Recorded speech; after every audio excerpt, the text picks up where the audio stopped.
So Okay. Brett, tell me about this Yanni Jokela guy that you played hockey with. All right. So this is one of my favorite Finnish guys I played hockey with. So Yanni was pretty classic, and he was always making fun of me and Hmm. everybody on the team. And so we're hanging out. We're leaving dinner from some like wings place, and I'm wearing glasses at the time. I have contacts in, and they, whatever. I'm just wearing glasses, and he had this high pitched voice, and he, had that classic Finnish accent. And so all the guys are out in the parking lot, and he sees me in the glasses, and he yells across the parking lot.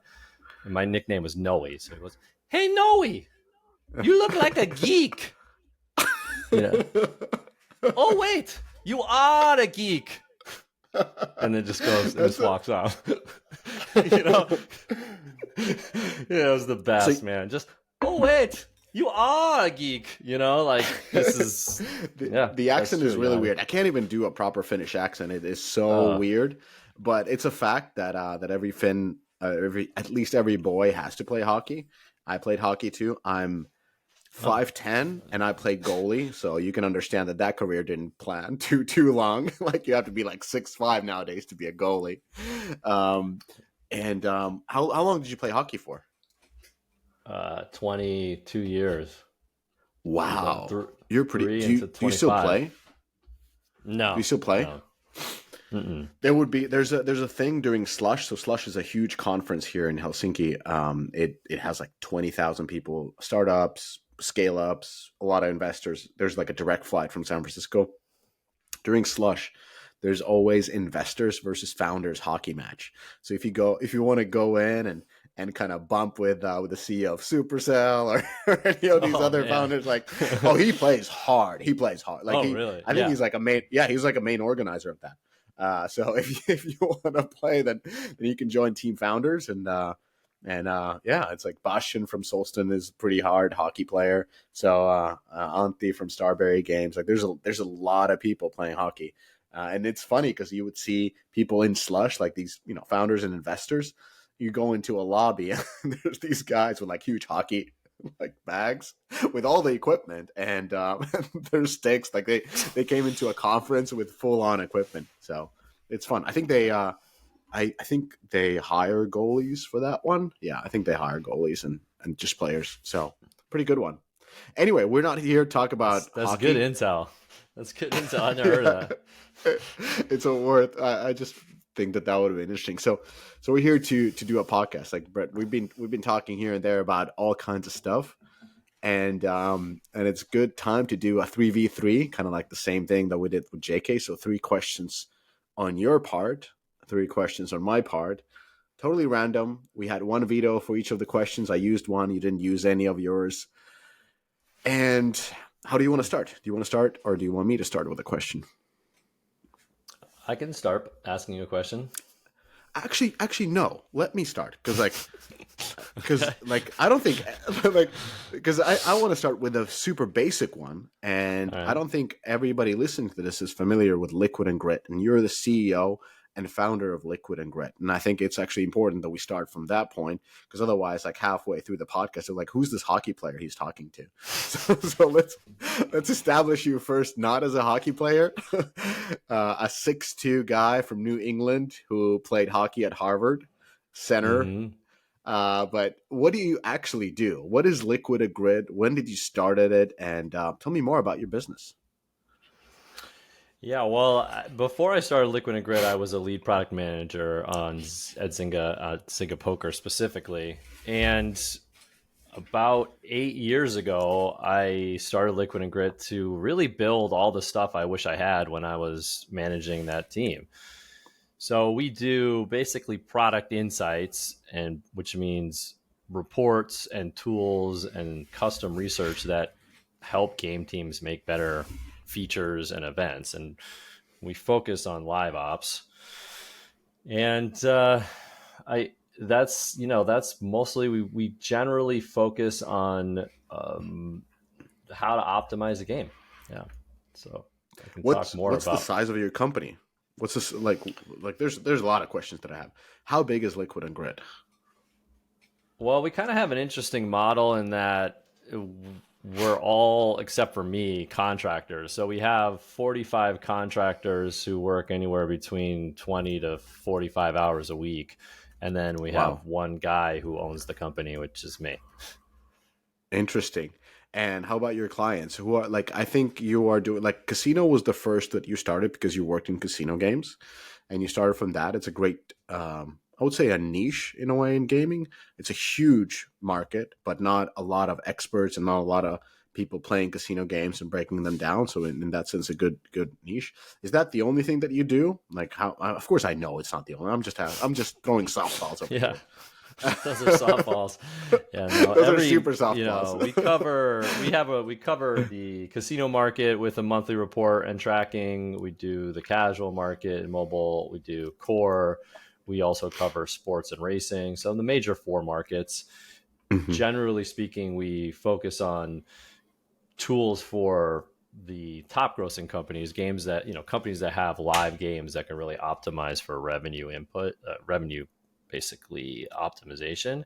And Mhm. we also have a impact portal, which is an online tool where we have over 45,000 screenshot libraries, data on trends, now a revenue lift tool, a live ops tool, and sort of a wealth of information there. And we also have a deep dive report that goes super deep on the most important topics, sort of app wide. And then now our newest thing is an app dev digest, which is kind of our more news responsive report that's reporting on things like the 25% Playtika is generating from direct to consumer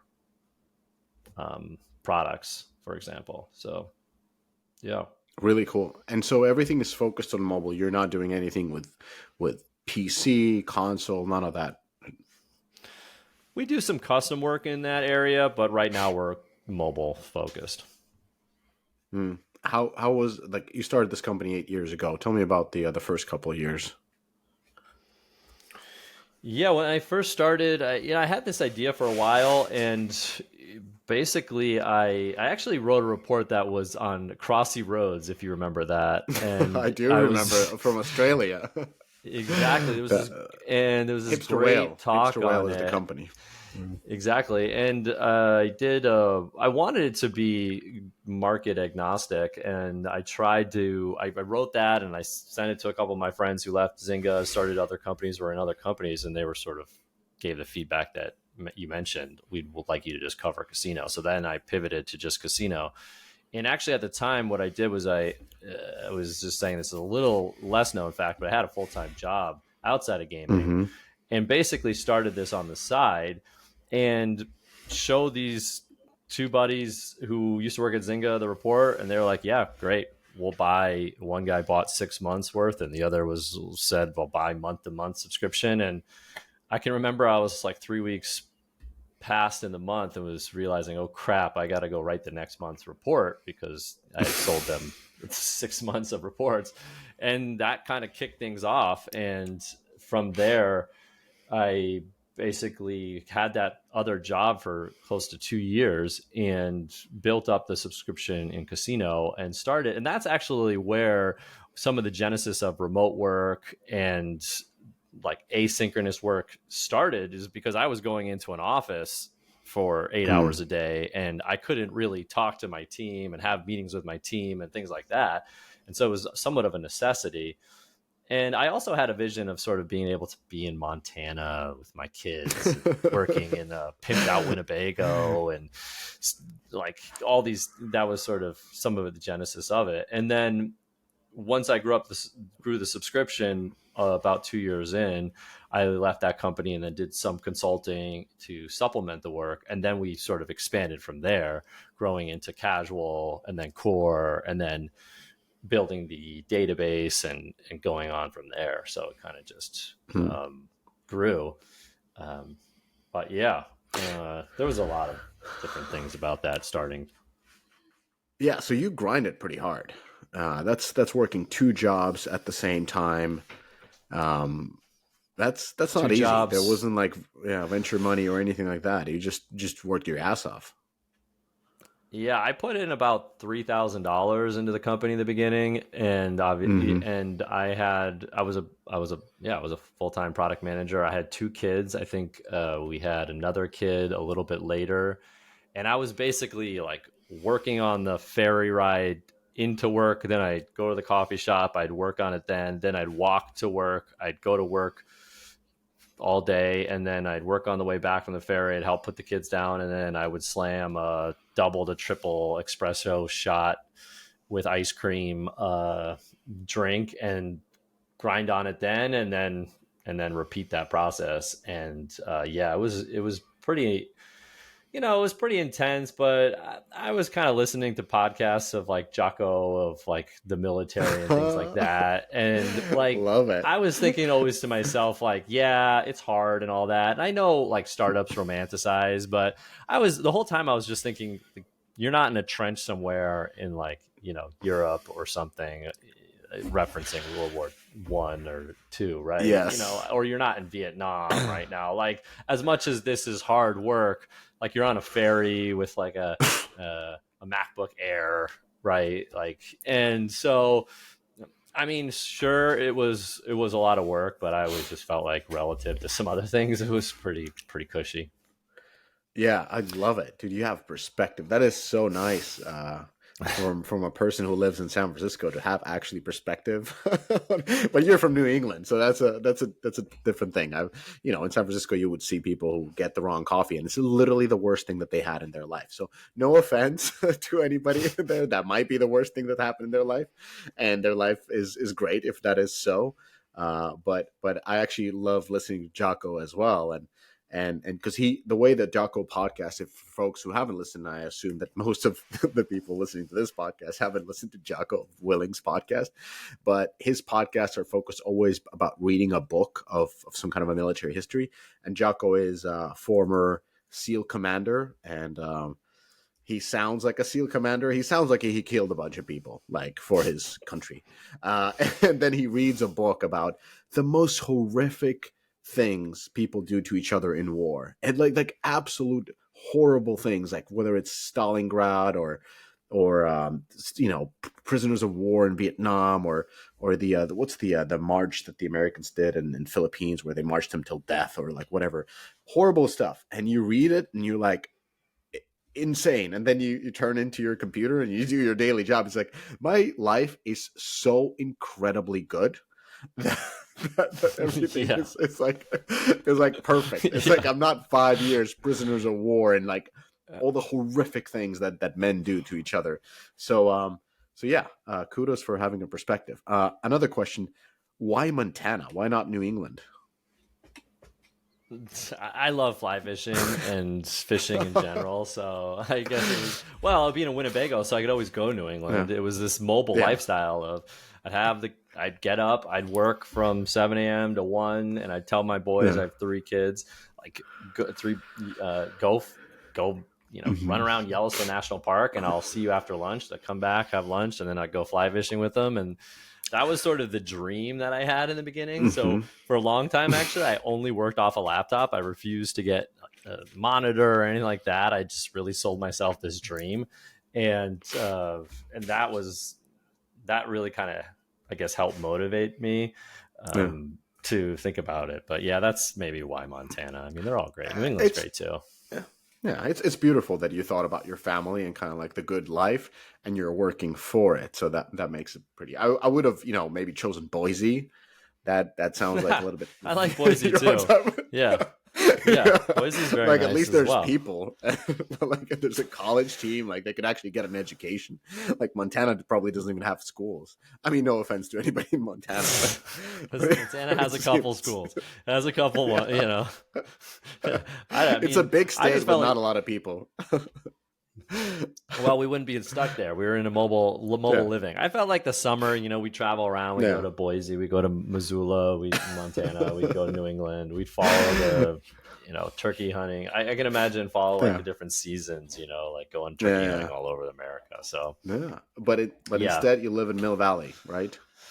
a Marin. Yeah, no, not Mill Valley, but close, very close to Mill Valley. I live in Mm-hmm. Kentfield, Ross Yeah. area. Yeah. Yeah. Yeah. So all the executives listening to this, they know exactly where you are. So, so that's pretty much, Well, pretty much the. yeah, probably. Although they probably know. Although a lot of like the tech industry is definitely in the South Bay. I'm in the North Yeah. Bay, but Yeah. as an outdoorsy guy, the North Bay just really spoke to me.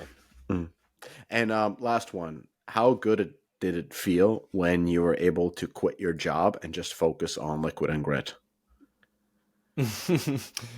It felt really great. I mean, I really did not like my job at all. I was like, I don't know what we were talking about earlier, some of the stuff that goes on in an office, but I despise working there. And I would actually say this: I was more motivated to no longer do the stuff I hated than to ever Hmm. have Ferrari or whatever. I don't care about that much stuff that much. Like, I would write myself emails like, dude, when I have a company, I'm never going to have to deal with the boss that is just, doing like just a moron. Or I would never have to like share a bathroom with like 50 people, like I would write myself this stuff and I would be like, when I start my company, I'm never going to do this. I'm never going to do that. I'm never going to have all hands where everyone's forced to listen to the CEO talk for an hour and nobody's Hmm. paying attention because they just want to get their work done. Like I would just write these things. And then when I get home, I would read them and I would be like, oh yeah, man, like this is why I'm working. So I never have to do this again. I never have to do this again.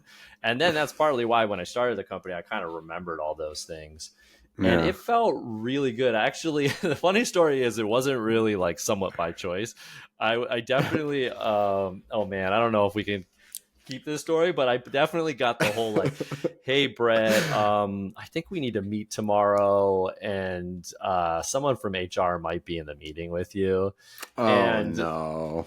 I went in. My boss like really didn't like me. I mean, for whatever reason. Well, basically, I was telling them realities that they didn't want to know about. I Mm. was the only one doing any analysis on customer acquisition and things like that, and it was a classic VC startup that like really didn't want to know these things. And I was kind of going around the company being like, "Hey, it's costing us like $10,000 to get someone, and we're generating $1,000. This is probably bad. We've got to."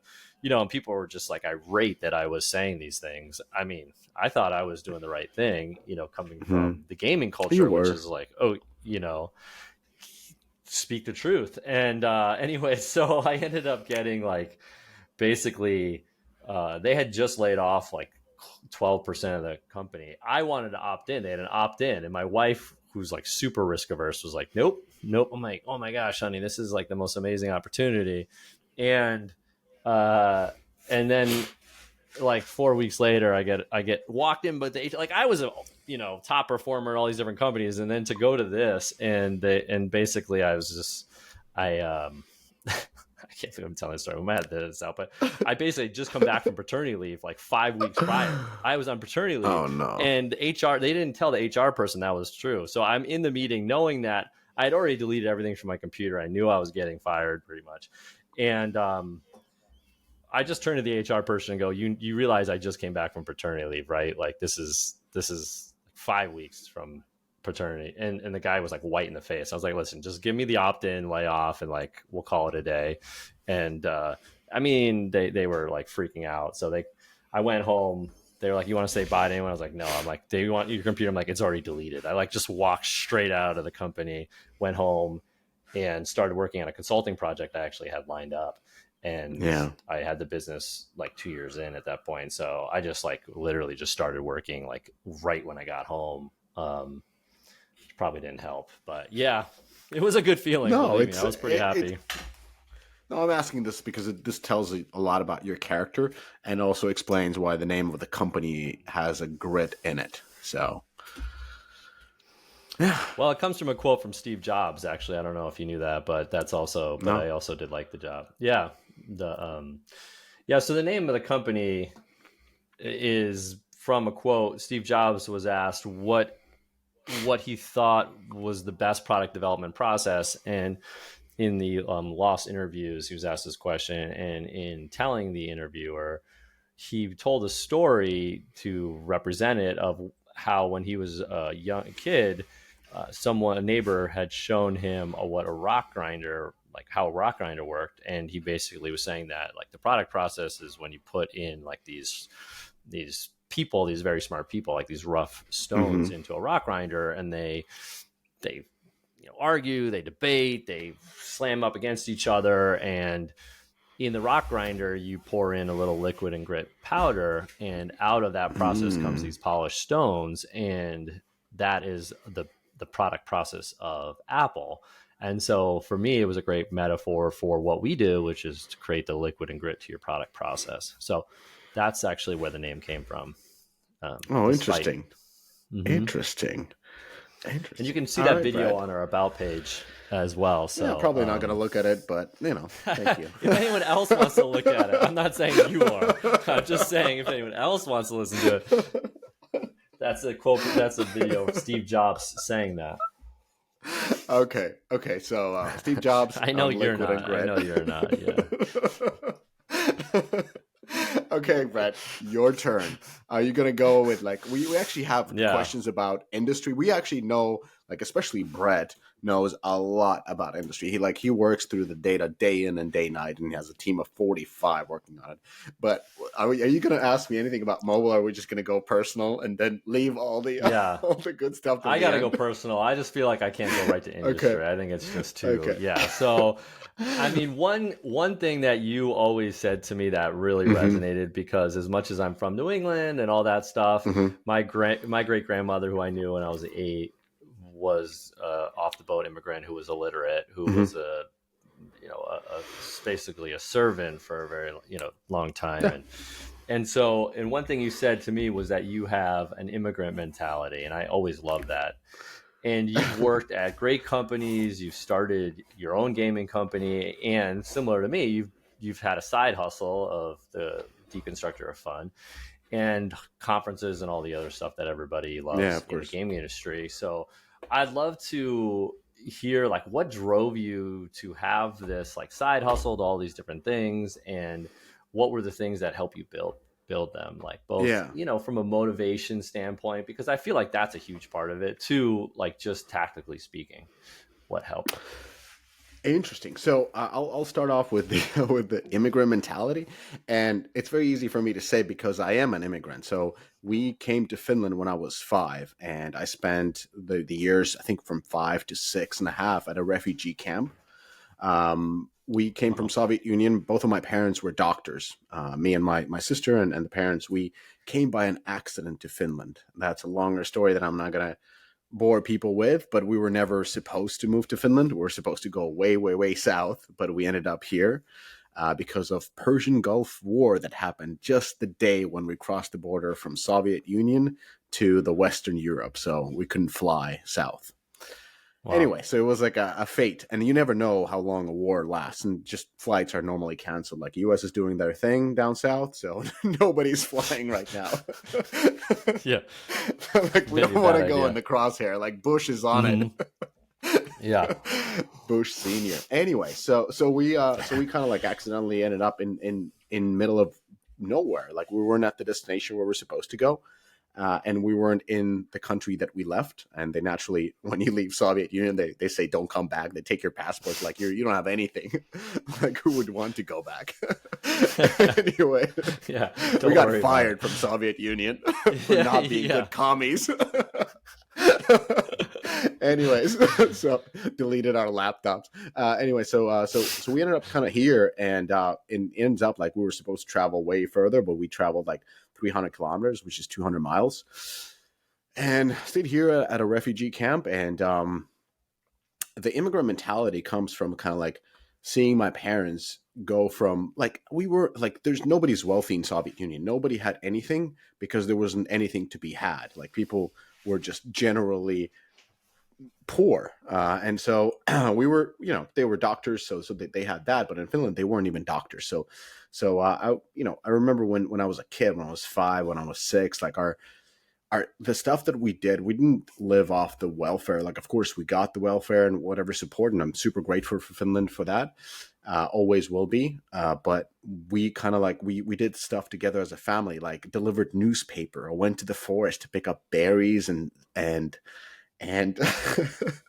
mushrooms and sold them on like farmers market so that, my family could buy me a Ninja Turtles toy or stuff like that. We lived four of us in one bedroom apartment, and kind of Wow. like from refugee camp and in like governmental housing for about 10 years. My parents didn't have a bedroom for 10 years, and they brought us to a better place. And I watched them work out of where they were at that point, coming in from like very educated. We were living in St. Petersburg, so kind of like very intelligent family of like theaters and like, like typical like liberals of that area. Like if you say St. Petersburg is San Francisco of Russia. So that's, and my mom is actually from Ukraine. So she moved there to be in a med school. Anyways, so they worked themselves up. Like my dad owned a car shop, and then kind of got more and more into entrepreneurship until like when he retired, he had like a medical robotics company. My mom went back into Wow. like she was an interpreter and this and that and kind of like all kind of shitty jobs, and then she ended up going back to med school, got her degree, and she's still a doctor. She's part-time retired, but she just loves working, and really kind of like reschooled herself to be a doctor. And as they gained jobs, and we were able to work as a family away from poverty to I wouldn't say prosperity, but to middle class. And I went from like being governmental housing to, by 16 I had a car. We lived in our own house and so forth. So it was like seeing up close and going through that immigrant process of just like put in the work. And when you put in the work, there's going to be a reward. Just don't stay idle. Don't take welfare. Don't be a do nothing. Like you can really influence your your fate. And that's where my immigrant mentality comes from. It's just my upbringing. This is what I went through. I didn't have anything until I was 16, and then and that kind of pushed me forward to always work. I can't stay idle. Even now, I don't have to work for a while.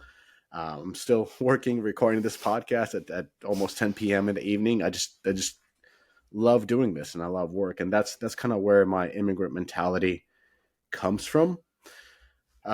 Never told this. I don't know. I don't know. Maybe on Sophie's podcast, but I realized that I need to start speaking about these things because otherwise I seem very harsh and very privileged. People are like, this white guy driving a Mercedes, has a pit bull, is kind of jacked, has like everything that you could hate in the modern thing. Like I'm very proud of these middle class statuses that I've achieved because we didn't have any of that. Like we were dirt poor, and my parents worked super hard to get me my first Sega Mega Drive, or Genesis as it is in the US, and all of these things that they did for me. I'm like forever grateful as I am for Finland. That's why I'm always rooting for Finland.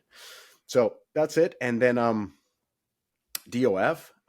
DOF for me was like I had this sort of a goal in my head before I even started in games, like when I was studying in business school, and that was that I want to be like, what do you want to be when you grow up? Like people were dreaming about material, and I was dreaming more about like I want to be a renowned expert. Like I didn't know what industry or whatnot, but I just wanted to be that. I wanted to be one of those people whose voice matters. And by an accident I got through Deconstructor Fun. My girlfriend back then was very much into fashion and was like doing some fashion blog whatnot, and I was like, what is this blogging thing? And this was like in 2012 or 13, no, 11, 12. And I started off of a blogger, started writing my thoughts. I did a lot of deconstructions for the company that I was working for. I was a product manager at Digital Chocolate, but I noticed that all the notes that I were doing were quite weak because they were for myself. And I realized that if I'm putting my notes openly for others to see, even if it's 5 people, even if it's one person, then I will just do a better job in my notes, and that will help me to become that expert. So the blog wasn't designed for me to get visibility as an expert. It was designed to be a tool for me to become an expert. And it was one of the first ones. So again, a first mover advantage. It blew up. Like some of my blog posts have been read over 1.5 to almost 2 million times, which is which is insane. Wow. Yeah. And that was kind of it. And I've been on and off, and And for the first time during this week, and I've been actually doing the blog for the full time now, as I'm in between jobs or kind of like taking a break from day-to-day career. So I always did this as a side and always enjoyed it as a side one. I don't know if I'm going to do this full time, but for now I'm doing it for full time, just for fun of it. So does that answer your question? It does. Yeah, it was a great story. Very, very impressive. And I didn't know that. And even more impressed by what you've created. So, Yeah. My yeah, sister's actually double immigrant. She immigrated to the U.S., so she's immigrated twice. She lives in LA. yeah, it's interesting how that you've stayed, because I think it's that transient sort of mentality that you grow up with. I guess you were somewhat forced to do it. I mean, I guess my family, because I've lived in some like 10 different states in the U.S. Not somewhat. I've lived in 10 states in the U.S., so it's sort of that gets passed down. I think what's interesting, there's a bunch of things interesting, but what I caught on that was sort of similar to my story is this desire to learn. And I felt like when I was working, there wasn't as much of that. It was always just go, go, go, go, go, get the next feature out, get the next thing out. And Zynga did an amazing job of sharing information, and they would create these reports that if you released a feature, that you would write out what you had expected it to do, how it actually did, and then your learnings from it. And it would get sent around to the other teams, and then we would meet, go over it, and then you could actually email those people, talk to them. And it was this amazing learning culture, something that I don't think Zynga gets enough credit for. But I love that. And when I left, I realized, geez, not many of these companies have it. And it's interesting here you talk about how you were doing that on your own in creating a system to learn, right? Because I just feel like so many companies don't. Was that part of it? It still is. Like I re-listen to most of these podcasts again, and kind of like probably not to this one because this is just silly. But I listen to the other ones where not no offense, Brad. Like I appreciate you, and you're a very smart person. But I listen to the other ones where I'm actually doing the podcast. I'm not even listening right now, so these are on these are on mute. Yeah, I know. Turn on. But I re-listen, and I actually write notes from those podcasts, and now I'm actually pushing them out as a newsletter. So it's like a full cycle, because I'm writing the notes that I listen through, and then kind of like internalizing that knowledge. And sometimes it's pretty funny, because I go back when somebody asks me something, or we're doing a project, or anything like that, I go back to my notes. I'm like, wow, I wrote this. This is insane. like I'm not that stupid. so there's that part, and of course there's a lot of I've used it to influence certain things. Like it's very hard to get your voice through in a company, especially as you're a low level PM or like a senior PM and so forth. I was able to carry more weight than I had status in the company by just writing about these things. And even at Rovio, when I started this podcast, I was working at Rovio. Sorry, not this podcast, the blog. And I was able to to just lift up from like a monetization manager up to having like weekly sessions with the CEO and the leadership team about the industry and so forth. So just by doing outside work of my day-to-day work and analyzing games and analyzing businesses and analyzing the market. So it paid off in many ways. And just working. Just working. I love it. Just working. Yeah. Your turn. No. Yes, your turn. I think it's your turn. It's my turn. Sorry, it's my turn. Yeah. So we have a no. This I've opened up too much. I'm uncomfortable talking about these things to some extent. I had to walk the dog before this. I had to walk. Yeah, I had to kind of like walk the dog and then kind of like think about in my head like what I want to say, because for the first time, kind of like telling my life story, and I realized that I have to do it because I'm, I would post stuff on LinkedIn. I have my own views about things like DEI in the company and so forth. Not in the sense like I'm against DEI or anything, but how it is implemented and how it is so focused on kind of like the surface points especially working in the US, where I had a team of PMs that were, of Asian descent, of Indian descent, of Caucasian descent, but all of them were from Ivy League schools. And honestly, like their thinking was pretty much the same. They looked very diverse, but they thought the same. And that's kind of like the stuff. And so it's important for me always to raise up, like, this is not a typical white dude giving his feedback on DEI. That's I mean, it's yeah. I had the privilege of going to this is going to sound prep school, and Mm-hmm. I was we were talking about a pretty talented hockey player when I was younger, and so get recruited basically in high school, Mm-hmm. and the interesting thing about it is you move into this dorm and you have like one bag of stuff, your hockey equipment and a bunch of clothes, and they bring in people from the poorest communities at private school and obviously the richest communities. And then when you're moved into a dorm, it's a little bit, I wouldn't say it's like prison, but in a way it makes it so everyone just has a twin bed, a bag of Mm-hmm. clothes, and you go to school. And then you Yeah. live with 30 guys. I mean, you don't get to pick who you hang out with or who's next door or whatever. You could have the richest guy's son in the world next door, and then the poorest guy is next door. And you sort of learn, at least I learned, that it there are tendencies, but it doesn't necessarily matter. I mean, some of the people that I met who had the most money were the hardest working, down to earth people. And some of the people who I met who had come from no money were the opposite, and vice versa. Mm-hmm. And actually, Jocko talks about that with Navy SEALs. He Yeah. says that some of the people who came with the silverest of spoons in their mouth were the baddest, hardcorest Navy SEAls, and vice versa. And also the opposite. You could come from nothing Yeah. and be kind of a selfish, not great SEAL. And that was a tremendous learning for me. Learning that kind of early on. Yeah. Yeah. Actually, one thing that I was thinking about, I totally understand your experience. It's pretty much the same as I had in military. It's like you go in and you share bunk beds with a bunch of dudes who all dress the same and do the same stuff, and you never know until you see them outside. Yeah. Outside the barracks, that they are actually, like, what are they about? Because when you take away how we dress, we're we're so similar.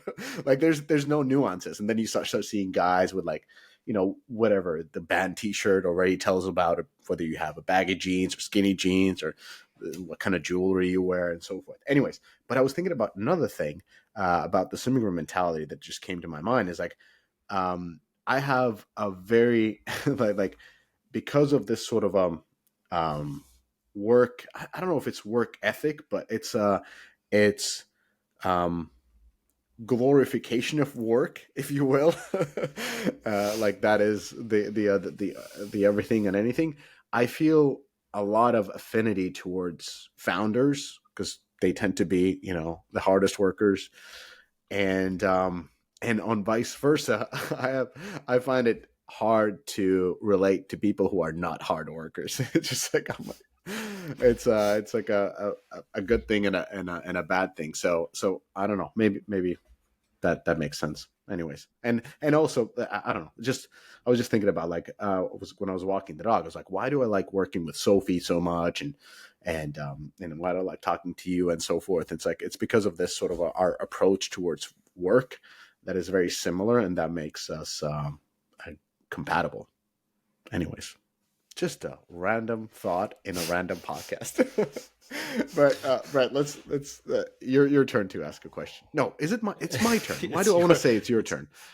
Okay, let me ask you one question that has been going on in the LinkedIn. So you've been posting a lot about remote work and being sort of like the knight in shining armor for everybody who wants to work out of their home in Montana or wherever they are, and almost like setting up like picket lines and being that true believer. Like people like, yes, Brett, go show the evil corporations that work from home is the way to go. And the funniest thing is because people are listening to this now, they understand that you don't even have employees. you have just 45 contractors. And, like, you don't have to build like all these type of things that a company would have to, like, the values and this and that, everything that goes with employees. Contracting is a much more straightforward. I love contracting. It's a straightforward setting where we're here to do work. And it literally says in the contract that you work X amount of time, we make that deal, you deliver this, I pay you that. Awesome. Handshake. I don't care where you are, you're delivering this and that and so forth. So you're not vested in this company. You're not a shareholder. There's none of that. And so we don't have to debate about the values or misinterpret what you said and this and that, or judge your character. It's just all about the work, and you don't have to provide people with vision. You just have to provide them with work.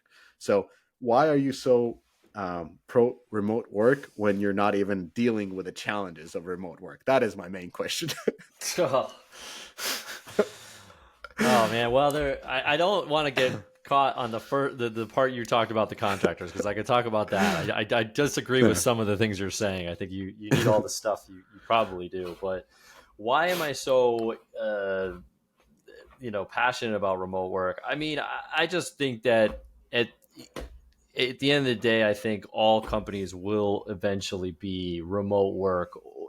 And we're talking about tech, gaming, right? I mean, we're not talking about, let's not go like some, doctors have to see patients, right? Let's not go there.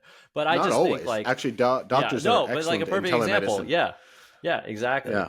And I could actually talk about that and how remote medicine has helped some stuff at home. But yeah, I just think that if you sum up everything that is of value to remote work, or some combination of remote work, it is, in my mind, a clearly better system. And I think the competitive nature of business will make it so that every company will have to offer remote work. And I'll give you a perfect example. I just wrote this post that's going to come out on Thursday about how Google just cut $500 million worth of leases across the board. Okay. Now, granted, that's less than 0.5% of their total costs. And so it's not a cost cutting thing that's so important about this move. What's so important about this move is that Liquid and Grit and Savage Games and every other company out there, for their top talent, is now competing with Google, not only on salary because they'll pay more, not only on benefits because they'll have better benefits, not only on brand because their brands, no offense, better than both of our companies, whatever. Yes. And now can poach every single person and let them live where they want to live, right? And so Google is coming after your best talent, my best talent, everyone's best talent. And if you're any company in gaming, right, and that recruiter emails your employee and says, hey, we'd love to talk to you. We'll offer you more money. We'll let you live wherever you want. You can move wherever you want. We'll give you better benefits. We'll let you work on cooler products. 99% of those people are going to open up that email and consider that offer. It's going to force companies to start offering the same thing, because they're going to go to their employee and say, listen, I'm top talent and I don't really want to live in San Francisco anymore. There's homeless people everywhere. It's super expensive. Mm-hmm. My grandparents live in Boise, Idaho, and I want to fly fish all day, right? And what are they going to say? They're either going to have to not only match, they're going to have to beat Google's offer, but they're going to have to do all these other things to keep that superstar, right? And that's going to force people to do it. I mean, I can go into all the benefits of it. Not commuting protects you from major risks like COVID again. I mean, when COVID happened, it was a blip for us. We didn't have to adjust anything. Environmental impact, massive reduction potentially in CO2. Your talent pool gets like 60x, I estimate, in terms of potential hires. There's just like, I mean, I could go on and on in terms of the benefits, and that's basically why and I think the one caveat I will say, and I think I want to clarify this with some of our debate. If you're a company right now, you're a public company, you have 3,000 employees, and you have had a system that has worked for the last 30 years, right? and you're a Titanic and you can barely, move your company in a direction without having to have 17 meetings or whatever. Going back to work right now as a stopgap makes sense to me. But if you don't have a vision of offering or becoming a remote company, like I said in my post, you'll be a dinosaur in whatever time it's going to take, but in a certain amount of time. Because like I said, Google's coming for you, or whatever other company that's in your space. Playrix is coming for you, right? Like Playrix is going to be able to offer all that. So yeah, if you know how to speak Russian, they are. well, they said that, right. They said that English is. I thought they said that English was a language that they use. They there, said not Russian. Yeah. yeah, first or Well, second language is it Maxim? He's Mhm. studying how to overcome the language barrier with his research. So once he Cool. solves that problem, which it seems like a solvable problem, Easy. we're And then 3,000 people will just magically start using a language that they're not comfortable with as their primary communication in every no. Well, situation. that's no. Well, they could translate it. I mean, languages can be translated No, very it easily, would be right? like us two would be speaking Spanish, like neither of us is too good in it, but we'll just do it in a private setting. Well, that's why asynchronous communication is Yeah. ideal, right? And we don't have any meetings for that reason. I mean, Yeah. that's a great. I mean, I can go into all the things that you can do to I combat it, but I you I, know, I don't I don't rebuke any of the points that you're making, except maybe the carbon emission thing. I don't think the effect would be that big. I think there's a lot of other industries go, that are causing a lot of emission, and they always focus on our like change actually your straws. transportation is actually the number one impact on carbon emission. Mm, It's 20% of our carbon emission, and yeah, road but all travel accounts for transportation. right. Yeah, okay. Road travel accounts for 75% of that. Yeah. And 45% of that comes from cars and buses. So I agree. But it is a large percentage. And I will Mhm. add, in 2020, when everyone stopped traveling, we saw a near 5% decrease in carbon emission. Now, granted, there's a lot of things that go into that Yeah. number. I agree. Those are just some numbers that I could find that would point to some of the impact. And I Yeah. agree. I think that's a little bit of a stretch. It's a nice to add, but it's a potentially huge win. I get it. I get it. It's a green point. It's we, good to add. It gets a we've point. gone off of like one person talks, the other person talks, to Yeah. just a pure like Yeah. No, debate that we weren't gonna so have. We were not gonna that have on this we're not podcast. we're not we're not gonna have. I'm not more of a debating. I'm more like No, I just want to like, why do you think then the companies like Google, especially, you mentioned Google a couple of times. I read their head of HR talking about how they're bringing people back to the campuses, and all the news that I'm reading about Google is how they're incentivizing people to come back to campuses because it makes them more efficient when people can work together in a similar setting. Of course, I have to take the point that Google is a massive corporation. And even if you're on the same campus, I think you need need an Uber to the other side to meet with somebody. And I would assume that it's easier to jump in on Google Meet than to walk 15 minutes on the other side of the campus. I mean, it could be a fun walk, but anyways, like my question is more, why do you think then these companies like Zoom today, essentially mandating people to come back to the office at least a couple of times a week? well, because they're currently suboptimally run. Mm-hmm. Yeah, I mean, like I said, I think that if they're slow to turn and transition, I mean, then it makes sense, right? Because you can't just go, well, we're 100% remote today. We don't have the Mm-hmm. infrastructure or the systems. I mean, Maxim talked about how long it took them uh, to create remote work, and he mentioned Yeah, that 10 years.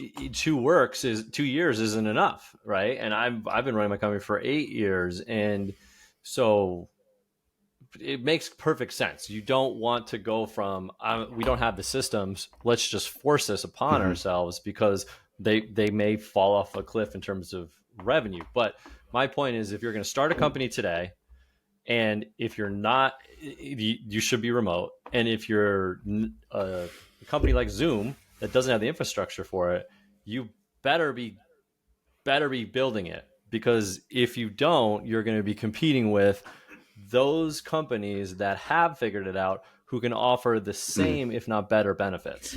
And you're just going to be outcompete for your top talent. So if you want the leftovers in San Francisco who are super expensive and not that good, like, how are you going to compete?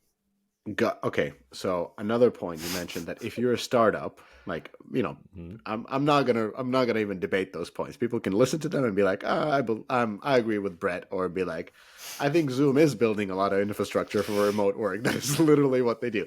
But you Hope mentioned so. that if you start a startup today, it has to be remote first. I was reading through, I think it was Andrew Chen's comments, general partner at A16Z, and he was making the case that startups should be, especially in the beginning, on site. And I pinged another partner whose name shall not be mentioned because I don't have, he didn't say I can do that or not. And I pinged him like from another fund. I was like, hey, did you see this comment? Like, what do you think? He's like, yeah, remote is dead. Like, it was just like, typical VC answers.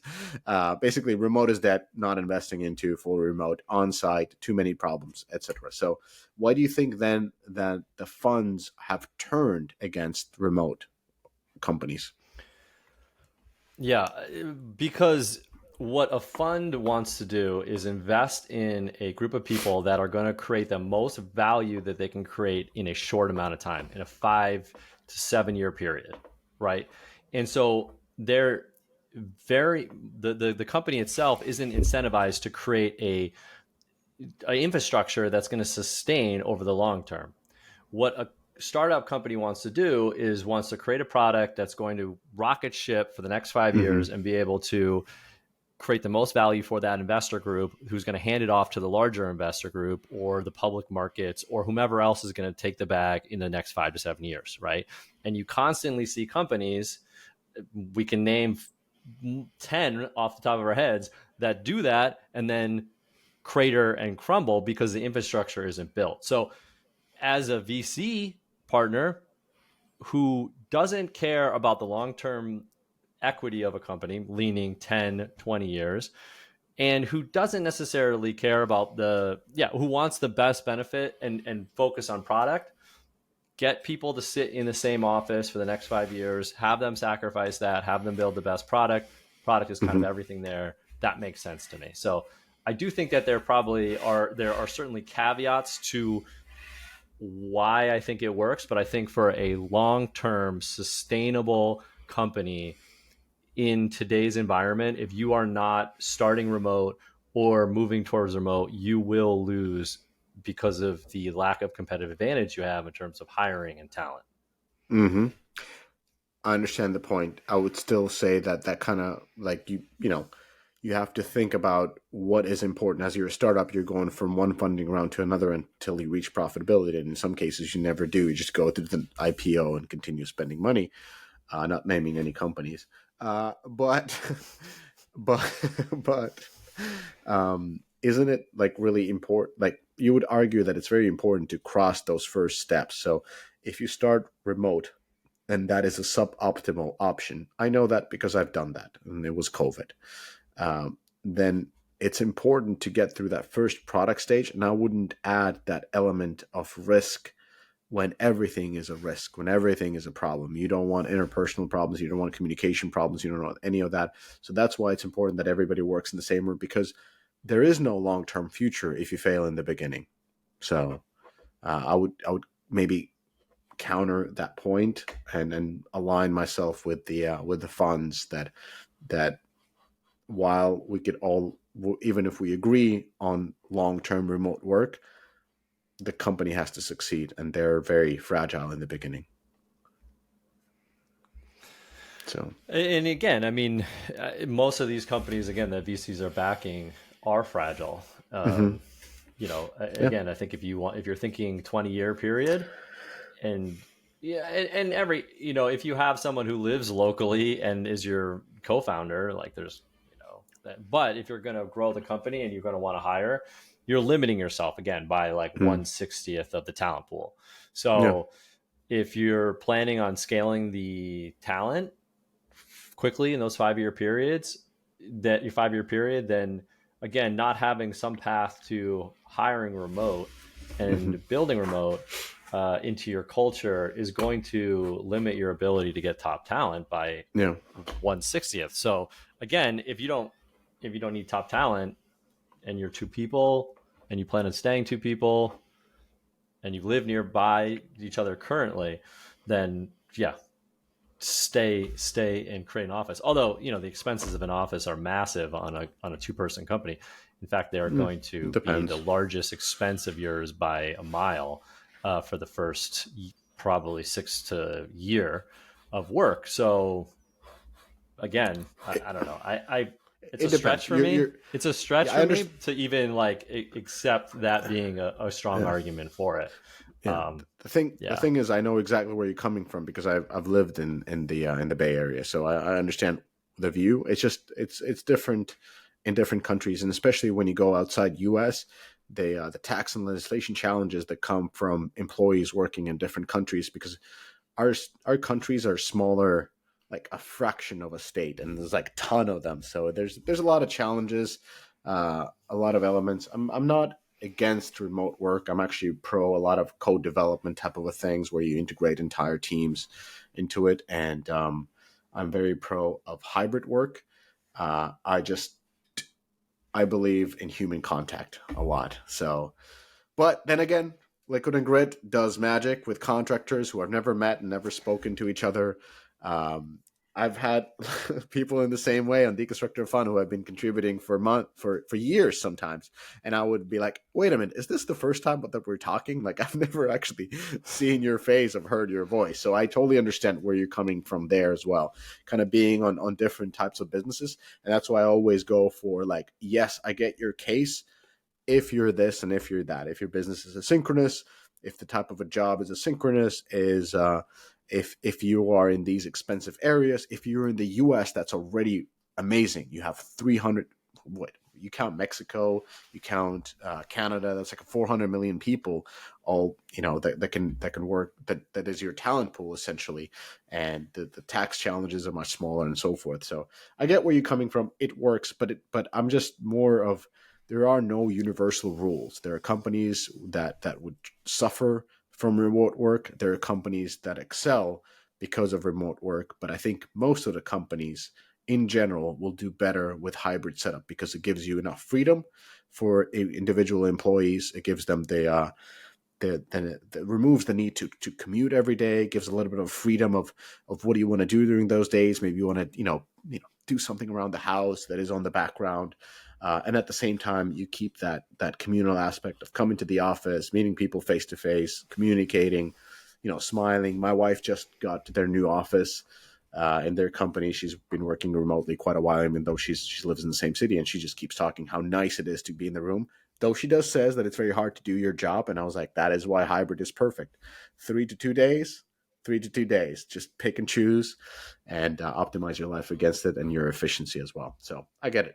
I think we can move on to the next topic and wait until you troll on LinkedIn about remote work being the superior option. I already have some queued up, so I, yep. I can only imagine, and I will Yeah. reply accordingly. And then there's going to be eight comments below it with your Yeah. remote army. I'm even biting my tongue on like 7 points that are in my head, so I will. It's fine. It's fine. Like, This is yeah, never ending debate. Okay, Brett. Who's asking the question? No, I it's asked my now, turn. so it's your turn. Yeah, it's my turn. So I'm trying to think of what is okay. I want to do this one because this one's more fun to me. Is you've Yeah. worked at a lot of great companies: Rovio, Supercell, OnePlus, Singa, PlayStation, your own. What is your favorite one and why? What was your least favorite? And Yeah. specifically talking about culture and Yeah. operations and all those kind of things. And Yeah. you obviously So we don't need both. to call any companies out. That's Yeah. not necessarily. I think just your perspective on what's worked and what hasn't is probably the most I'm valuable. I'm I'm not gonna call like I'm gonna be just straightforward and honest because it's such a long time ago also that whether I say this company was great or this company wasn't the right fit for me, that was like 10 years ago, for example. So that company might be totally different. and most likely is totally different. But I will start with where I enjoyed the most and where I would say like this was my favorite place to work at, and that was Fun Plus. So and I was just thinking about like why did I love Fun Plus so much? I think one of the elements was the autonomy that CEO Andy I think is a tremendous. I don't have to think that he's a tremendous CEO. He is a tremendous CEO objectively, like building a company from nothing to a multi-billion dollar. That. Some of the numbers support that. There's literally every single number to support that he's a tremendous CEO. Right. So just note it. But why I liked him so much was that first of all, like he loves games, like he's so into it, and he's like so entrepreneurial and so fired up about things. It's catching. Then the second part is like the autonomy that you're giving, together with the support. It's not the type of autonomy that I've seen other studios give. Like, hey, you can do this however you want, but if you fuck up, we're gonna cut you. Like you're like that is that is an autonomy of its sense. But with Andy and with Fun Plus and like in the whole leadership team, I felt the autonomy, but I also felt the support where I could fail and they would be like, let's go again. Let's do it. Let's find until it works, rather than like one strike and you're out. And that was such a invigorating feeling where you felt that somebody has your back. And you were more willing to take risks and more willing to try hard and so forth. And the structure of working was really nice. Like we would just have monthly, like sort of a product reviews that was all about like playing the game and talking about it. And he would have smart people around him that would be from different places, but it was like a small setting. It was not heavy reporting, but it was more like conversational. And another thing that definitely made me love it is because I came directly from Zynga. Like I had an offer to go to casino. Probably would have made good money. An EP on casino, dude. Wow. Yeah. Casino's the place for big money at Zynga. Yes. Believe me, that's the reason I was on Zynga Poker Revenue PM. They sat me down. They were like, "Listen, let's talk about bonuses, because like I know you know bonuses, but you don't know our bonuses." No. And I was like, "I hear you, but I'm gonna go to this obscure Chinese company that has an empty office space in middle of San Francisco, in front of actually Gold's Club." So, yes, I know that because huge selling point. Okay, this is who needs remote work when you have Gold Club? I mean, okay, this is okay. You know, so, I mean, this is one thing I can't debate. If you don't have a Gold Club, it was not a proponent of those establishments, but I did hire one programmer who wanted to have, in the middle of his interviews, he was like, let's go for lunch. And he was like, I was like, where do you want to go? And he was like, well, the Gold Club is on the other side of the street. I was like, are you serious? Oh my goodness. And I was like, are you serious? He's like, yeah. And I was like, wow. He's like, I hear they have good chicken wings. And I was like, damn it, this dude has an offer from Uber and from Amazon. And like he worked at my team at Zynga. And so I knew him that he's good. I knew that I wanted him on my team, and I knew that he has an offer for double the salary. And I was like, I guess we're going to Gold Club, and I closed him and Gold Club with half the salary. So I know. Okay, like, this is amazing. So that's an obscure story, but that was another part. Is like it was almost like entrepreneurial. Like I was running the studio. I got the backing from the company. I got the backing from the CEO, and I was doing these startup things where like you do whatever to get the key talent and so forth. And then 85% probably of my team was ex-Zynga, and we worked on a project for a long time. It was like one of those death marches, and it didn't go through. And so kind of coming into that environment, I didn't have to write anything about the culture. Our culture was counterculture of what we did at Zynga. It's like we didn't want to have any meetings. We didn't have to do specs. We just wrote things on the wall. Everything was so efficient because it was like different and everybody had the same background. So I think that made it a lot more enjoyable. And I just remember having a lot of fun working at Fun Plus, which is kind of makes sense. Makes And that sense. was the place where I left because we had our first child, and it was very difficult to kind of like settle down in the U.S. with our kid. There's more dogs in San Francisco than there are kids, and we couldn't get a daycare place. We had a great Ukrainian nanny. But it was like it was tough, and even then the CEO was like, dude, I'll pay your rent. Like he was so like he had your back at all places. So Yeah. much kudos to that. And I have only good things to say about FunPlus, and they're objectively great CEO. So that was my favorite place, and I think I cried a little bit when I resigned. It was such a like it was like leaving your team that you built and everything. I think everything about that was it was the right atmosphere and right things and so forth. And the funniest thing is like I was trying to recruit people from Zynga. It was like very difficult because we nobody knew about Fun Plus, and we had this like that building has been since demolished, but it had like very very high ceiling, very very high ceiling, and it looked almost like a churchy vibe, and like empty desks, and people would come in, they're like, you guys are doing money laundering over here, like there's Yeah. nothing here, like what is this nonsense. And then the company launched King of Avalon that became on one point number one grossing game in App Store. And all the people who came by and were laughing at us, like they were just lining up around the door. And I was like, who's money laundering now?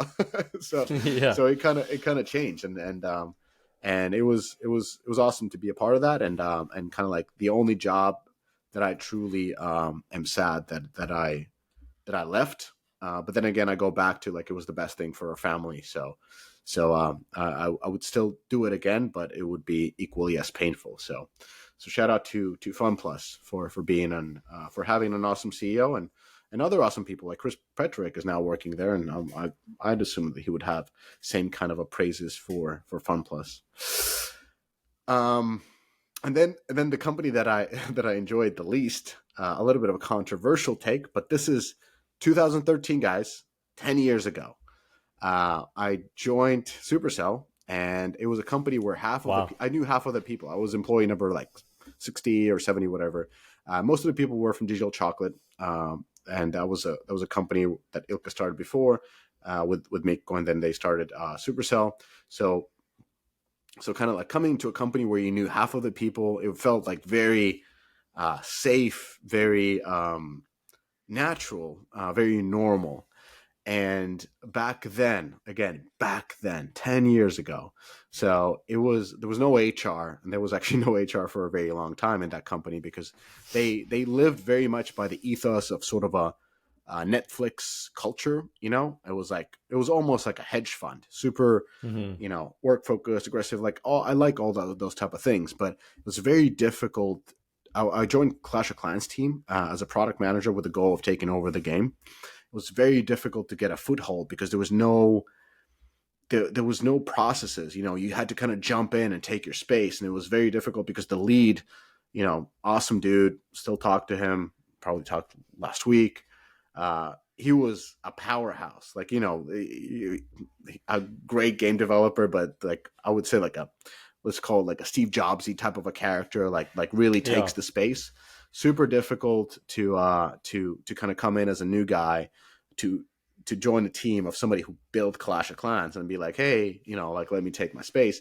So, eventually I got my, I told him, like, you have to just exit this room. I can't do anything when you're here because people are looking at you to make all the calls. And yeah, and he moved on to the next room, and I started running the update. My first update for Clash of Clans, Golem was the unit that the team did under my short leadership of it.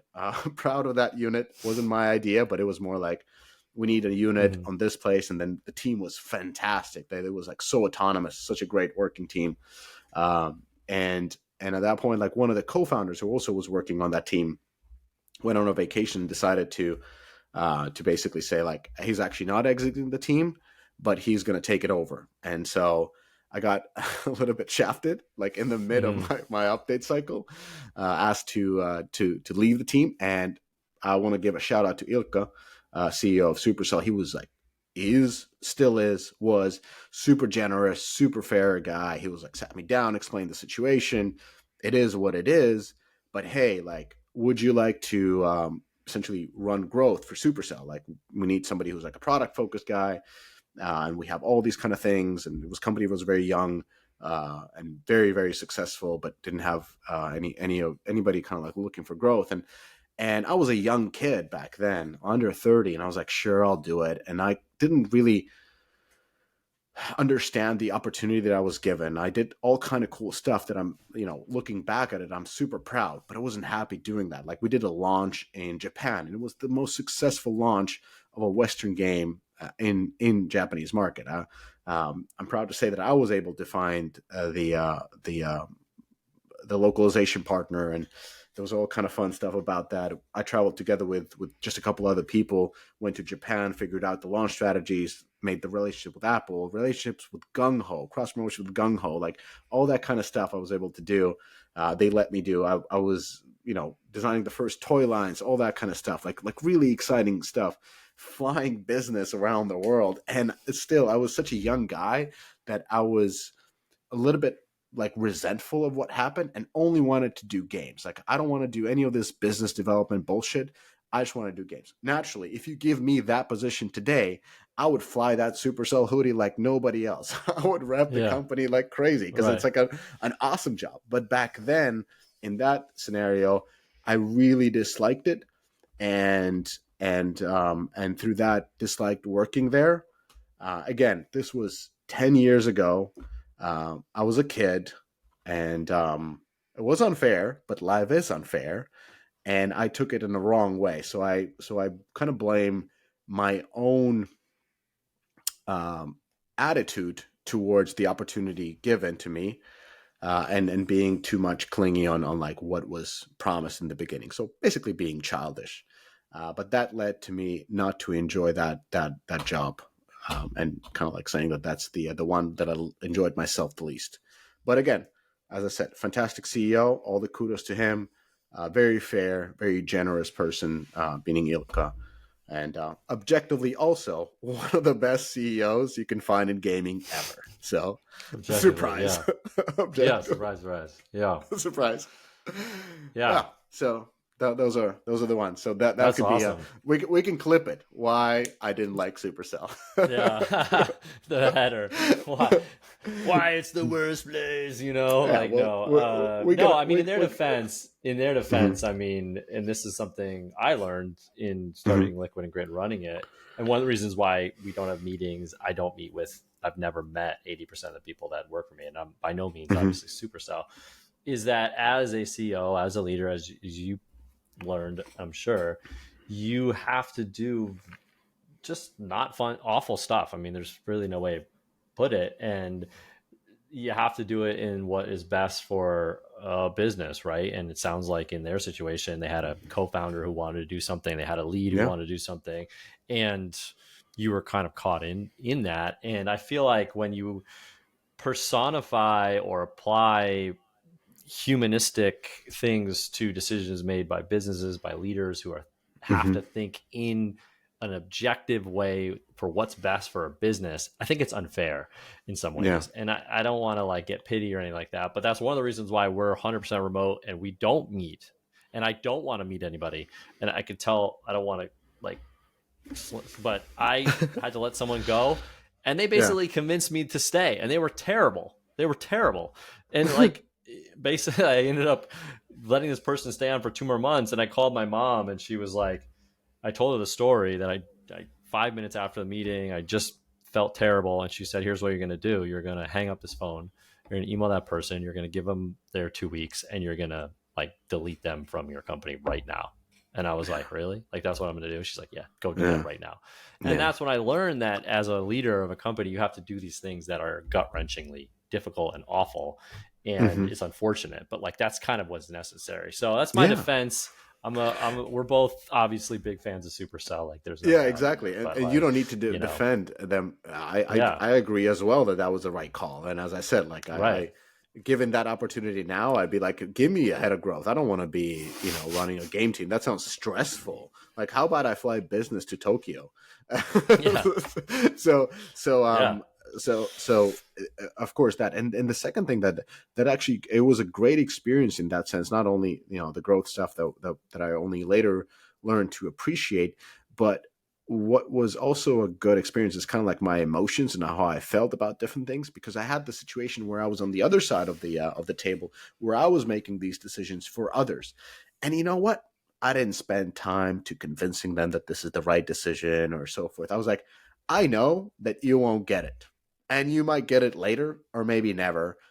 I don't want to waste my time, because when I was in your shoes, I didn't get it. It took me 8 years Yeah. to get it, to be like, you know what? I get it. This was a smart call. So there's no point. So so so No point. so there's no point. A waste of time. Just delete Yeah. them. A shit sandwich is a shit sandwich. I mean, Yeah. I hate that too. It's like, well, maybe if you framed it, it's like, come on, let's just agree No. this is going to be a shit sandwich, and like Yeah. later on, you may figure out why why you had it happened. But yeah, I Yeah. agree. Yeah. It's like, It's but again, super generous, and wrote me all the recommendations for my next stuff, and so forth. So always appreciative of everything, of all the stuff at Supercell. And I met my wife at Supercell, so like in the books, like it's the best experience as a whole that I've had, and most profound experience of my life, because it changed the course of my life on the personal note. On the professional note, it might have been not as positive at that point, but then going forward, especially giving it more years, maturing a little bit, losing some hair, uh, as both of us have. Let's be honest, yeah, Father Time is yeah, cruel. Uh, it's very cruel. uh, but yeah, so kind of like really learning to appreciate and take all the learnings for that. So definitely no hard feelings. And I do write about Supercell sometimes, and I'm like objectively critical, but not. I think I'm very positive, and some people are like, "Oh, you're critical." I'm like, no, I'm just not. I'm as objective as you can to a company that I think is amazing. So Yeah. yeah. Well, they can go bathe in their money if they fail badly after listening to this. They can go, they're dive into their money pit. So I don't think they're going to be crying for too long. No, there's no crying about this, but it will make a good Yeah, clip. yeah. Okay, should we go to the real topics? We've been recording We're for we've going to the lost. real topics. We're an hour and 20 minutes in. I don't know, man. Okay, I we're gonna mean, blast through the most I think the yeah. trends. I mean, we could even like 3 for 3 could turn into 2 by 2. Honestly, like my No, we got to go but three by two, okay, three three by for three. three. All right, I love it, dude. So, All right. let's talk about trends in the industry. So you asked me the last questions. Now, am I asking you? No, yes, I'm asking you the question. This Yes, 3 by 3 is this is pretty hard for confusing. you, Mishka. It's pretty. Apparently, you need to I like know. have a little note. Well, because it's not like because like we keep asking Yeah, questions in the yeah, between, and yeah. I I know. already forgot like who was the original question asker. Like, I'm a chatty cat. Everybody knows I'm a chatty cat. So all right, let me ask you the questions. I wrote that what is next for mobile games, because you've been following I think more than 99.99999% in the industry. Like you're at the spearhead, like you and a couple of people at Newzoo. No, you're probably even more.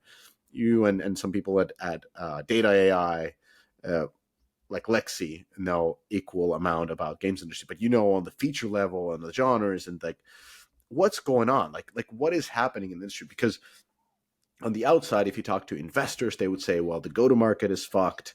The mobile game business is difficult. We're not really investing. We're kind of like look and see position.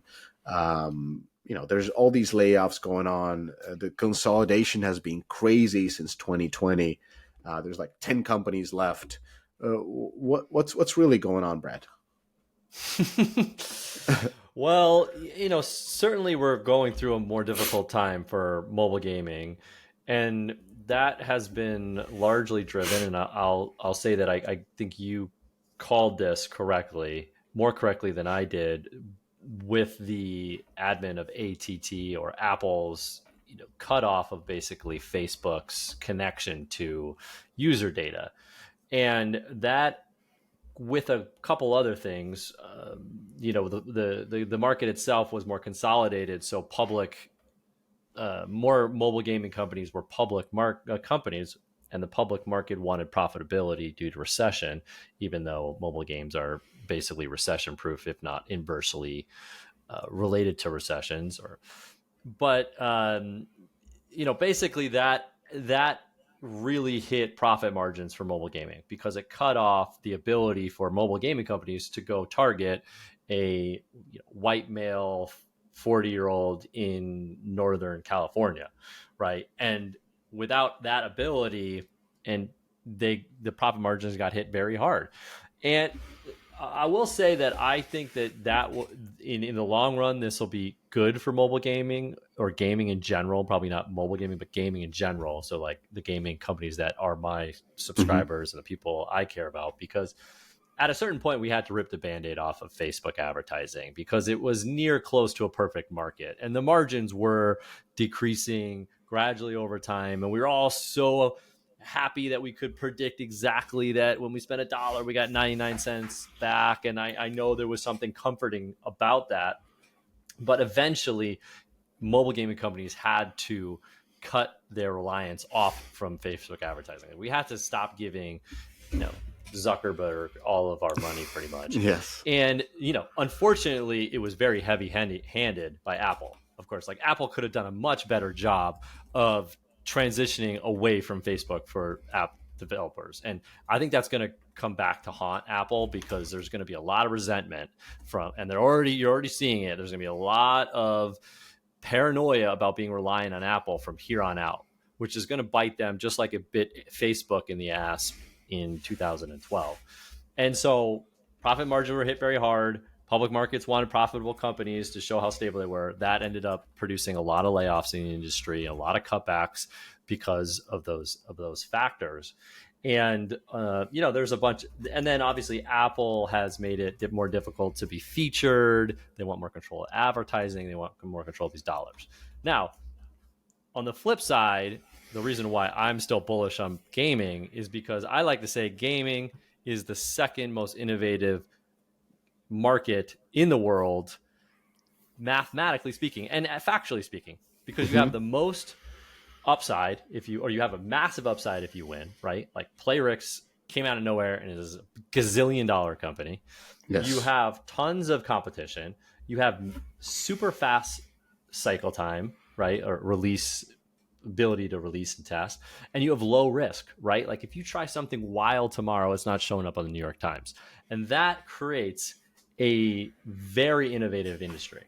And therefore, we're going to find a solution. It's just a matter of time. The companies are already finding solutions with external payment pages, and cross-platform is getting investigated by a bunch of companies, right? Like they're checking that out. Console, people are thinking about console. They think different geos, right? Like you're already seeing these just gaming companies just chomping at the bit to figure it out. And I think we mathematically speaking, it's just like an inevitability that they will. And then on the demand side from users, I do think that there's going to be a little bit of a gap here. But if anyone has a kid on this podcast, everyone knows that gaming isn't going anywhere, right? Like when I tell my children that they get to watch TV, they're like, boring, right? If I tell them that they get to play games, they're all super excited. So once it becomes ubiquitous that mobile games and games in general is something that you do for entertainment and that you spend money on them, just like at one point I can imagine everyone was thinking, well, why would I spend money to go to the movie theater when I can watch TV at home? Yeah. And then that became ubiquitous. It's more or less ubiquitous, but what's going to become more of a universal concept is spending money on your device. And you're already seeing that outside of gaming, right? Think about how much more you spend on streaming, subscriptions, in-app purchases, of course, on your mobile device. That's just going to continue to go up. And that's really what's going to drive the growth from a gaming perspective. Now, conversely, I will say that I think it's going to get, and it already is getting more competitive, right? Like the percentage of revenue from mobile games as a total percentage of revenue on a mobile device is decreasing. So Mm-hmm. the pie for gaming is going to grow, but it is going to be more competitive. I mean, Google's and Hulu's and Netflix and Disney's and everybody's going to get in the game. And so your games are going to have to get more creative. And it's going to be more competitive. But I think overall, those are all going to, the rising tides is going to be rising tides in general. And then the last thing, because this has been like super heavy, and I apologize for the listeners, but is don't discredit black swan events. And the gaming industry is somewhat built on unexpected or black swan events, right? And this is Mm-hmm. why it's so hard from an analyst perspective, and we're not analysts in the traditional sense of, the market's going to grow 5% year over year. What's so hard about predicting the gaming industry is if you look back on the last 10 years of what really drove growth, most of the growth was driven by unexpected things, right? Like who could have predicted mobile in general? Who could have predicted Facebook? Who could have predicted Yeah. Pokemon Go's success? Who could have predicted that Clash of Clans is still a top grossing games? Like nobody predicted these things, and no one's going to predict the next thing that's going to help grow the industry. No one predicted COVID, right? So, and COVID Or helped. So Fortnite. yeah, a Fortnite, right? Exactly. Like Roblox, whoever thought that game would ever be as big as it is besides the CEO? And even he probably was like, I don't know, it'll probably be something big. Anyways, the point is that if you don't take that into consideration, I think you're foolish. That there are unexpected things that happen in this industry that drive the real growth. And that's why analysts from, industries that are highly predictable, like whatever industry you want, utilities or finance, like they're just, it's very hard to come in and go, I know what's going to happen, just because every Mm-hmm. 2 years something totally unexpected happens to change the course of gaming. So that's what I think is generally what's going to happen in gaming. There was a little bit of history there, but that's my hot take. Interesting. Interesting, especially with the black swan thing. That's something that a lot of predictions tend to leave out because it's impossible to predict. Well, in predicting the unpredictable is possible, and I think it's foolish to have a prediction if you're trying to predict an industry as innovative as gaming is, to not consider that, right? Like again, if you're looking at utilities, or if you're looking at bonds, right? Like you can go back and look at those histories, and you can see that the differences have changed slowly over time. But if you go look at the history, the last 10 years, I mean, you're talking about Supercell way back in 2013. Think about how different Supercell is. Back in 2013, Yeah. we were worried about all the massive revenue we were getting from Facebook. We were worried about all the channels of Facebook, right? And just think about the change that's happened in that time period. So the next 10 years are just going to be as dramatic, if not more dramatic. And assuming that you can predict that is I think, foolish is an extreme word, I think. But if we're doing hot takes, I think it's foolish. I think it's an oversight, probably is a better way of putting it, if you're not putting that into your estimation. Makes sense. Makes sense. Last one. Let's go, Brett. Well, I mean, realistically, not realistically, but it's basically the same question just posed to you. How do you see the mobile industry evolving in the next few years? And, what should developers do? I think, which is a great add-on to I mean, we said keep up, but I really think take advantage and succeed, because, who Yeah. wants to just keep up? We want to be the next Supercell, right? Yeah. I didn't want to go toe to toe with you on mobile market because you would dust Okay. me. So I tried to kind of zoom out and talk about games as a whole with mobile, just, as a key thing, as a 50 to 49% of all the revenue. And so I looked at some Newzoo data, as well as some of the data from Google. And according to Newzoo, like, first of all, we have to say that year 2021 was absolutely absurd. And it will take several years for the industry to reach those levels. We're still not there. And all the stars aligned and people were locked down. So that it is what it is. And there was too much money going around in the economy. So it will take a time. But overall, like, even though we had a decline year after those insanely those hockey stick years of 2020, especially 2021, the global games market is still growing. So 2023 will represent about 2.6% growth, reaching almost 190 billion as a games market as a whole. And most interesting thing is the amount of players worldwide is growing. It's going to about 3.4, so basically at 6% year-on-year rate. And mobile contributes the most growth when it comes to the growth of people who play games. So that might be probably because it's the first device that people are getting. Not a lot of kids are getting the PS5s. I got my girl to play it for the first time. She's 6 and she was stoked. But that's not the first device they will play games on. Unless you live in Mill Valley, but that's a different story. It's all mobile and, here, man. Yeah, right. It's all everything there. So mobile accounts for highest share of revenue. It's still, it's getting a little bit smaller, and we see a lot of growth on the console and PC side. But that growth is primarily driven by the fact that there was a remote work, and no, those games are late because of the remote. No, I'm not just saying it's remote work, but a lot of key games were late, and also the devices were late. Like PlayStation 5 is only now becoming available in a more liberal way, but before that, it was hard to get even the device from anywhere. So there's this backlog of demand. A lot of games were late by years. You couldn't get the devices. Now it's coming out. The games are coming out. The devices are available. And that, of course, will drive significant growth. And according to Newzoo, it's up to like 7% year over year. So definitely console is the breadwinner at the moment. But I'm going to talk a little bit about the trends overall, and then with console, they really underperformed the previous years. And overall, like thinking about this, I think 2026. I agree with Newzoo that 2026 is going to be a new year, a big year for games, on two sides. First of all, naturally, we're going to get the new Nintendo device. We're going to get the new generation of consoles, and there's won't probably be these type of, or who knows, maybe there's another war and we can't get devices from Asia and whatnot. Like we know that Buffett pulled out of Taiwan his investment, so that seems pretty real.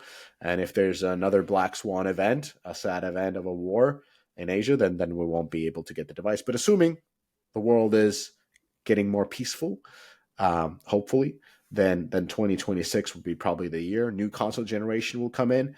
And at that point, I think a lot of the mobile gaming companies will be more accustomed to the privacy changes that they're now tackling with. Like we knew about the changes, but the companies were so slow to react to them, and they were kind of oozed by some of their partners in ad tech. Like we got this; it's not that bad. We're going to be fingerprinting, and Apple wasn't as hard as in implementing all these changes and enforcing them. So there has been this so slow transition.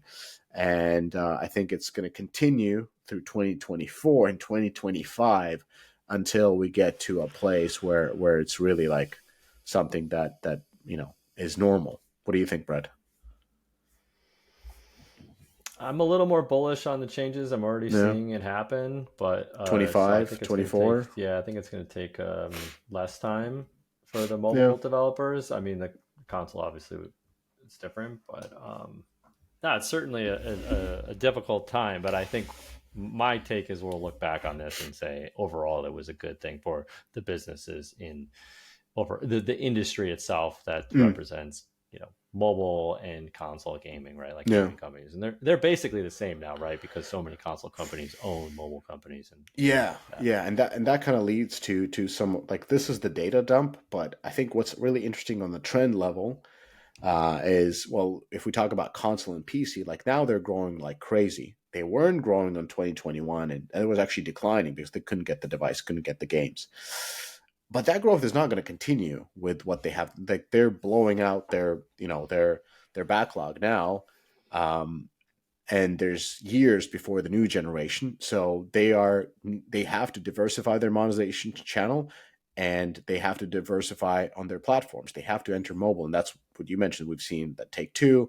We've been seeing it from Microsoft, citing that is like the key reason.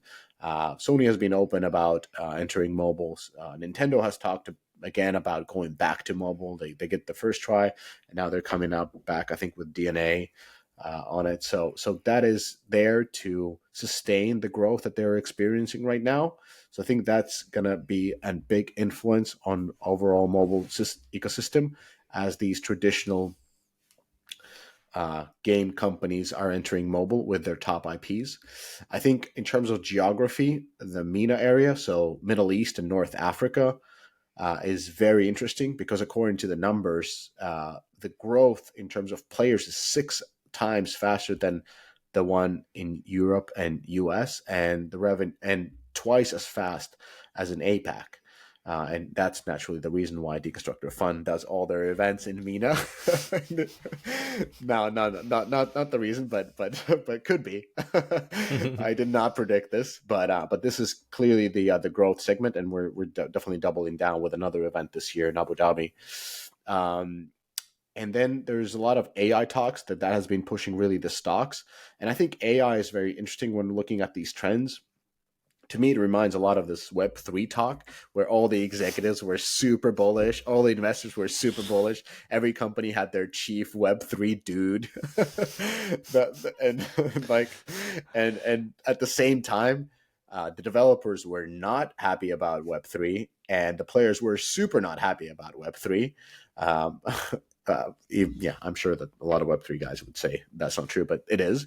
And I'm seeing kind of the same type of a resentment in AI, but of course, not even comparable that what it was towards Web3. So I think what we'll be seeing with the AI will be streamline of a lot of development that is aimed to cut the absolutely insane development costs that we're experiencing right now, especially in AAA. I think the vocal minority on Discords and whatnot channels, and the X or what Twitter, whatever it is, will resent. But I think companies will really just continue to use it to boost productivity. There's a lot of different AI solutions, whether it's the NPCs, whether it's the world building, whether it's the narrative. Those are all great solutions, and I think the companies won't talk about AI as much as they are doing right now, or talk in more of a closed settings, because just not to agitate the vocal minority. And I think, like, if, like Joe asked me, what do you want to do next? I think this is a great business idea. So if you're some insane person that is listening at almost 2 hour mark to this podcast, then I would say that if you're interested in starting a company, an AI company that watches AI, so that the AI does not infringe on copyrights, that is a fantastic business model. So AI to watch AI, not to infringe copyrights. If you're a programmer, you're all about AI, you want to be rich, DM me. We're going to do this company. It's going to be in incredibly high demand because AI is pushing so much stuff that is infringing on copyrights, and we're going to save companies from a lot of lawsuits. So ping me, DM me if you're still watching this. Anyways, nugget of gold at the end of the nugget of gold at the end of the hour and 40-minute yeah, podcast. we need to copy that. I'm not going to talk about transmedia. I don't find it too interesting, to be honest. I think it's a lot of hype because of the media companies are good at generating hype. I'm not going to talk about esports because what hasn't been said about esports that has been said about Afghanistan. Oh, that's a bad joke. We need to cut that one. Esports, not exciting. Handheld consoles, that could be pretty exciting, but I don't think that's a big business.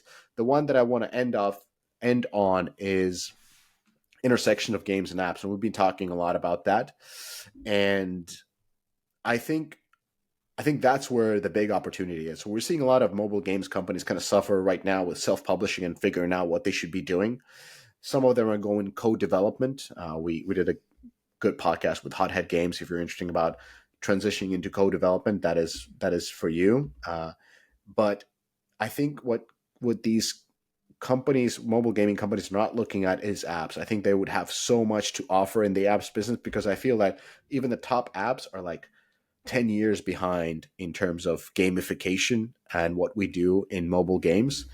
And there's a lot of learnings that we have that they don't know. They think that they're gamifying their products, but they're really just tinkering around them. They're doing stuff that we did in Yoville back in the days, like like if Wow, people remember. Yoville with the shout out, bro. Yeah, Yeah, my if my people GM remember, was like the head of Yoville. exactly, Low exactly. It was like Tony, who back. was It was dude. it was back Yeah, when we had a thick set of hair on us. So wow, dude. so Yeah, yeah, that was a long so time ago. so I think we've learned so much, and they're all about like Duolingo and how they added like events and streaks and the tasks and stuff like that. We could do so much. We know about social, we know about monetization, we know about ad monetization, know about in-app purchase monetization, we know about marketing. So I think a game company that would look into apps would be incredibly powerful and could win one of these top companies, whether we're talking about health, whether we're talking about music, whether we're talking about dating. I think a game developers going into that would absolutely crush it. And as an example, Discord, before it became Discord, was known as a company called Hammer and Chisel, and they made a MOBA with animals. And yes, it was a fun game. I played it. There's a deconstructions on Deconstructor Fun blog, but that wasn't a great game. But then they made a chat. What is it? A chat app? It's not. It's like a productivity um, app. Yeah. I don't know what do you call Discord, and it absolutely crushes it. So that's what you can do with the pedigree of gaming. Like we could do anything, and we're not using our full force. We're too focused on figuring out what kind of a MOBA we should do next, or what kind of a MMO we should be doing, or what is the casual version of Hearthstone, Marvel Snap. But anyways, like we should be looking at the existing apps, using Tinder, using, I don't know, Spotify would be too difficult with all the stuff that they have there, but using all kind of health apps and thinking about like how can we make a better app, whether it's the beater of Peloton, the beater of you mentioned it. I use a ton of apps. I didn't want to give any more shout outs. So Yeah. that's kind of like my end speech on that. Very bullish about apps and sort of an intersection of games and apps, and would love to invest into teams that are going from games to app development. I like that last hot take. There's a little company called Slack that started as a gaming company that did pretty that was well. a gaming company too. Yeah. Damn. I don't know if you've heard of them, but they do pretty well. Yeah, I knew they started Discord. as I a didn't know gaming Slack. company. Yeah, there's a couple podcasts on that. Yeah. Started out as a gaming Yeah. company. Actually, the company they started first was also a gaming company, and that turned into oh my goodness, it like one of the first like photo sharing at Flickr. So they founded Flickr first, and then they were trying to build a game, and they had a communication platform that they were using that ultimately they liked better than the game itself. That's fantastic. I would use a sports analogy. I'm a big UFC fan. And it's almost like in UFC, there's always like a heavyweight that comes in who's like a former NFL player, or even like a collegiate NFL, like didn't even make it in NFL, like was kind of like nobody, crushes it in UFC. Why? Because they're a top athlete. They can learn anything so fast. And I feel this is kind of the same thing. Like if you're a game developer, I think you crush it in apps, and but you're still trying to kind of like stay in your lane. Do not stay in your lane. Move to a different lane. You could be the next Slack. You can be the next Discord. Do something else. So that's it. It's a hot mic drop right there. I like it. All right. So we went 3 for 3. We got plenty of ideas for listeners who stuck into us towards the end. We could start an AI company to watch AI to not infringe copyrights. Or we can go into the intersection of games and apps, or we can just wait and see until 2025, 2026, where the game industry again picks up and starts growing. Brett, anything you want to tell to the people who know more about you that you're comfortable with? No, just hit me up on LinkedIn if you have any further questions or want to chat, and always happy to talk. Boom.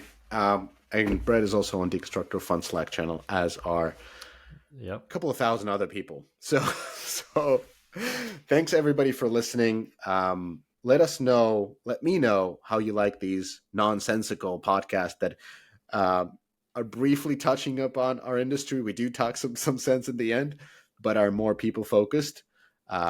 Would love to hear that, because we did the podcast with JK, and I got a lot of kudos for that. Like, it was a real talk. People just enjoyed it. It was like a real podcast.